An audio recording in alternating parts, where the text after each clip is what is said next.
أعوذ بالله من الشيطان الرجيم پناہ مانگتا ہوں میں اللہ کی شیطان مردود سے۔ بسم الله الرحمن الرحيم شروع اللہ کا نام لے کر جو بڑا مہربان نہایت رحم والا ہے۔ اعوذ باللہ من الشیطان الرجیم بسم اللہ الرحمن الرحیم وما تكون في شأن وما تتلو منه من قرآن ولا تعملون من عمل إلا كنا عليكم شهودا إذ تفيضون فيه وما يعزب عن ربك من مثقال ذرة في الأرض ولا في السماء ولا أصغر من ذلك ولا أكبر إلا في كتاب مبين وما تكون في شأن اور نہیں ہوتے آپ کسی بھی حال میں، وما تتلو منہ اور نہیں آپ تلاوت کرتے اس حال میں، من قرآن کوئی بھی حصہ قرآن کا، ولا تعملون من عمل اور نہیں تم عمل کرتے کوئی بھی عمل، الا كنا علیکم شہودا مگر ہوتے ہیں ہم تم پر حاضر، استفیضون فی جب تم مشغول ہوتے ہو اس کام میں، وما یعزب عن ربک اور نہیں ہے غائب آپ کے رب سے، من مثقال ذرۃ ذرہ برابر بھی کوئی چیز، فی الارض زمین میں، ولا فی السماء اور نہ آسمان میں، ولا اصغر من ذلك اور نہ کوئی چھوٹی اس ذرے سے، ولا اکبر اور نہ بڑی اس سے، الا فی کتاب مبین مگر یہ سب کچھ ایسی کتاب میں موجود ہے، مبین جو واضح کتاب ہے۔ اللہ جل شانہ کے علم آپ کی قدرت اور شان کا بیان ہے کہ اللہ جل شانہ کا علم اور اس ذات کا سمع بصر یہ ایسی صفات ہیں جن میں اس اللہ کا کوئی شریک نہیں ہے، اس کا علم ازلی ابدی ہے، علم محیط ہے، اور اللہ جل شانہ کو ایسی قدرت حاصل ہے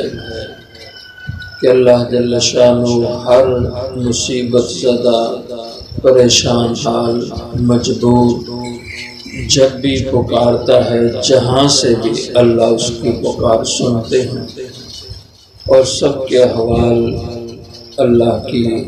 نگاہ میں اس کی نظر میں۔ تو فرمایا وما تکون فی شأن اور نہیں ہوتے آپ کسی بھی حال میں، آپ کھڑے اللہ کا ذکر کر رہے ہوں، بیٹھے لیٹے، جس حال میں بھی آپ، وما تتلو منہ من قرآن اور نہیں آپ تلاوت کر رہے ہوں کسی بھی حال میں، کھڑے کھڑے، بیٹھے لیٹے، من قرآن اس قرآن میں سے کچھ، یعنی آپ کی تلاوت قرآن ہو، ذکر ہو، دیگر اعمال ہوں، ولا تعملون من عمل تو یہاں تک تو حضور سے خطاب فرمایا کہ ما تکون فی شان وما تتلو منہ من قرآن، آگے سب لوگوں سے خطاب ہے، ولا تعملون من عمل کہ تم لوگ کوئی بھی عمل نہیں کرتے، الا کنا علیکم شہودا مگر ہم حاضر ہوتے ہیں تم پہ۔ اور دوسری آیت مبارکہ میں یہ ارشاد ہے کہ أَلَمْ تَرَ أَنَّ اللَّهَ يَعْلَمُ مَا فِي السَّمَاوَاتِ وَمَا فِي الْأَرْضِ مَا يَكُونُ مِن نَجْوَى ثَلَاثَةٍ إِلَّا هُوَ رَابِعُهُمْ کیا تمہیں یہ معلوم نہیں کہ اللہ آسمان و زمین سب کچھ کو جانتے ہیں، اور جہاں کہیں بھی 3 آدمی سرگوشی کر رہے ہوں الا هو رابعهم، تو ان میں چوتھی ذات اللہ کی ہوتی ہے۔ اللہ ان کی سرگوشیوں کو بھی، یعنی زبان سے کلام نہیں ہے، بالکل آہستہ سے بات کر رہے ہیں تو وہ بھی اللہ سن رہے ہوتے ہیں۔ وَلَا خَمْسَةٍ إِلَّا هُوَ سَادِسُهُمْ، جہاں 5 سر جوڑ کے سرگوشیاں کر رہے ہوں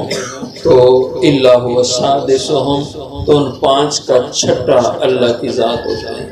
وَهُوَ مَعَكُمْ أَيْنَمَا كُنْتُمْ، فرمایا تم جہاں بھی ہو اللہ تمہارے ساتھ ہوتے ہیں، اللہ کے علم میں تم ہوتے ہو۔ إِلَّا كُنَّا عَلَيْكُمْ شُهُودًا، تم کوئی بھی عمل کرتے ہو تو ہم تمہارے اوپر حاضر ہوتے ہیں۔ اور یہ صفت اللہ کی ذات کو خاص ہے کہ وہ اللہ ہر جگہ کائنات میں ہر مقام پہ اپنی ذات علم کے ساتھ موجود ہوتے ہیں، جیسے اللہ کی شان ہے۔ کیونکہ اللہ کی ذات کے بارے میں یہ عقیدہ ہے اسلامی کہ اللہ کریم لطیف ذات ہے، کثیف نہیں ہے، یعنی جسم والی ذات نہیں ہے۔ جو جسم ہوتا ہے، جسیم ہوتا ہے، اس کا ایک وقت میں ایک ہی جگہ ہونا ضروری ہوتا ہے، اور جو ذات جسیم نہیں ہے، لطیف ذات ہے، تو وہ ایک وقت میں ہر جگہ ہو سکتا ہے۔ جیسے مثال ہے سورج کی کہ یہ ایک لطیف چیز ہے، اس کی شعاعیں کرنیں ہر جگہ پھیلی ہوئی ہیں، اور یہ زمین ایک ٹھوس ہے، جسیم چیز ہے، تو اپنے وجود میں ایک ہی مقام پہ ہے، اپنے جگہ پہ یہ ایک جسیم چیز ہے، جسم والی ذات ہے، کثیف ہے۔ اب اس کو ہم نے یہاں پہ رکھا ہے تو ایک وقت میں یہ یہیں پہ ہوگی، یہ نہیں ہو سکتا یہ جسم والی چیز ایک وقت میں 10 جگہوں پہ یہ موجود ہوتی ہو۔ تو اللہ کے بارے میں یہ عقیدہ ہونا چاہیے کہ اللہ جسم سے پاک ذات ہیں، وہ ہر جگہ موجود ہے۔ وَهُوَ مَعَكُمْ أَيْنَمَا كُنْتُمْ، جہاں بھی تم ہو اللہ کی ذات وہیں پہ ہے۔ اور اس کے علاوہ اللہ کی ذات کے سوا اللہ کے پیغمبر ہوں، اولیاء کرام ہوں، فرشتے ہوں، کسی کو یہ مقام حاصل نہیں ہے کہ وہ ہر جگہ ہر مقام پہ حاضر و ناظر ہو۔ استفیضون فی، جب جس حال میں تم مشغول ہو اللہ کی ذات تم میں موجود ہے۔ وما يعزب عن ربك من مثقال ذرة في الارض ولا في السماء، اور نہیں ہے غائب مخفی الرب کا تیرے رب سے من مثقال ذرة في الارض ولا في السماء۔ مثقال وزن، ذرۃ ذرہ، ذرہ کے معنی اہل علم نے لکھے ہیں کہ یہ جو ریت کے ذرات ہوتے ہیں۔ بعض نے لکھا ذرہ سے مراد رائی کا دانہ، رائی کا دانہ یعنی سرسوں کا دانہ جو بہت باریک ہوتا ہے۔ بعض نے کہا ذرہ سے مراد سب سے چھوٹے سائز کی جو چمٹی ہوتی ہے، بہت باریک جو چمٹی ہوتی ہے اس کو ذرہ کہا جاتا ہے۔ تو مراد اس سے کہ چھوٹی سے چھوٹی جو چیز ہے اللہ کی ذات کے علم سے ذرہ برابر بھی کوئی چیز باہر نہیں ہے مخفی، غائب تیرے رب سے میں مثقال ذرۃ، ذرہ برابر بھی کوئی چیز فی الارض، نہ اس زمین میں، ولا فی السماء، اور نہ آسمانوں میں۔ ہر چیز کائنات کی جو موجود ہے سب کی سب اللہ کے علم میں ہے، جو موجود نہیں ہے ہونے والی ہے وہ بھی اللہ کے علم میں ہے۔ تو ازل سے ابد تک ہمیشہ کے لیے علم محیط کہ ہر چیز کا علم یہ اللہ کی ذات کو حاصل۔ ولا اصغر من ذلک، اس ذرے سے بھی چھوٹی کوئی چیز ہو وہ بھی اللہ کے علم میں۔ ولا اکبر، اس ذرے سے بڑی کوئی چیز ہو وہ بھی اللہ کے علم میں ہے۔ الا فی کتاب مبین، مگر یہ سب کے سب کا سب کتاب مبین میں، یعنی جو اللہ کی علمی کتاب ہے، اللہ کی علم والی علم محیط کا جو ذخیرہ اور خزانہ ہے، یہ سب کا سب علم اس میں محفوظ ہے۔ تو اس کو کہتے ہیں علم غیب، کہ ہر چیز کا علم بغیر کسی کے بتائے کے، بغیر کسی کی معلومات دیے کے، اپنی ذات سے اس کا علم ہونا کہ کوئی ذرہ، کوئی کسی زاویے سے بھی وہ چیز اس پہ مخفی نہ ہو، تو ایسے علم رکھنے والی ذات کو عالم الغیب کہا جاتا ہے۔ اور ظاہر ہے اس مفہوم میں اللہ کے سوا کوئی عالم الغیب نہیں ہے۔ اللہ کے پیغمبر، ولی، فرشتے، کوئی بھی چیز ہو اس کو عالم الغیب نہیں کہہ سکتے۔ اس صفت میں اللہ کی ذات ہی وحدہ لا شریک ہے۔ اور انبیاء علیہ السلام کے بارے میں یہ عقیدہ تو ہو کہ مخلوق میں اللہ نے سب سے زیادہ ان کو علم دیا ہوتا ہے، علم میں ان کا کوئی مقابل اور برابر نہیں ہوتا، لیکن اللہ کا دیا ہوتا ہے اللہ کے برابر نہیں ہوتا، کہ جتنا علم اللہ کا ہے اتنا ہی علم نبی اور پیغمبر کا ہو، یہ کہیں سے بھی قرآن و حدیث سے ثابت نہیں ہے۔ ہاں یہ بات ہوتا ہے کہ اللہ کا ہمسر کوئی نہیں، اللہ کا برابر کوئی نہیں، اللہ کی مثل کوئی نہیں ہے، اللہ کی صفات کا کوئی حصے دار نہیں ہے، وہ اپنی ذات اور صفات میں، اپنی شانوں میں وہ اکیلا ہے، یکتا ہے، وحدہ لا شریک ہے۔ تو اس لیے اس بات کو سمجھنا چاہیے، جب اللہ کی ذات ہر انسان کے ہر حال سے واقف ہیں، انسان کے ہر عمل کو اللہ دیکھنے والے ہیں،